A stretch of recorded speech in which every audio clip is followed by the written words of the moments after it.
Oxide নেই, আমরা carbon die oxide দেই, আবার আমরা কার্বন ডাই অক্সাইড নেই, আবার আমরা কার্বন ডাই অক্সাইড নেই। তুমি তো দেখি অনেক বই পড়ো, বলো তো সালোক সংশ্লেষণে কোন গ্যাসের আদান প্রদান হয়? আমরা অক্সিজেন দেই, গাছ কার্বন ডাই অক্সাইড নেয়, তাহলে সালোক সংশ্লেষণে অক্সিজেন দেয়।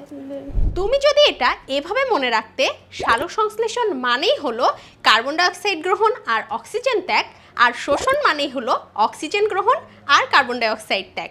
কিন্তু উদ্ভিদ একই সাথে সালোক সংশ্লেষণ ও শোষণ দুটোই করতে পারে।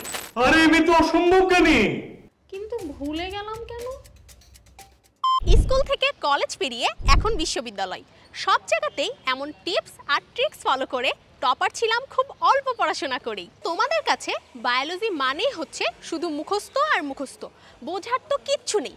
কিন্তু কখনো কি ভেবে দেখেছো বায়োলজি বা জীববিজ্ঞান মানে হচ্ছে প্রকৃতির বিজ্ঞান, যা তুমি সবচেয়ে বেশি নিজের এবং প্রকৃতির সাথে মিল রেখে পড়তে পারো। আমি ফারিহা নাজনীন তন্দ্রা, বর্তমানে পড়াশোনা করছি ঢাকা বিশ্ববিদ্যালয়ের উদ্ভিদ বিজ্ঞান বিভাগে।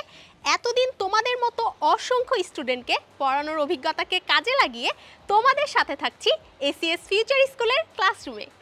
সাথে শেয়ার করব তোমাদের মতো বয়স থেকে আমার ভালো রেজাল্ট করার সিক্রেট। বায়োলজিকে তোমাদের সবচেয়ে অপছন্দের বিষয় থেকে পছন্দের বিষয় করে তোলার এই যাত্রায় তোমাদের সঙ্গী হচ্ছি আমি। তো দেখা হচ্ছে খুব শীঘ্রই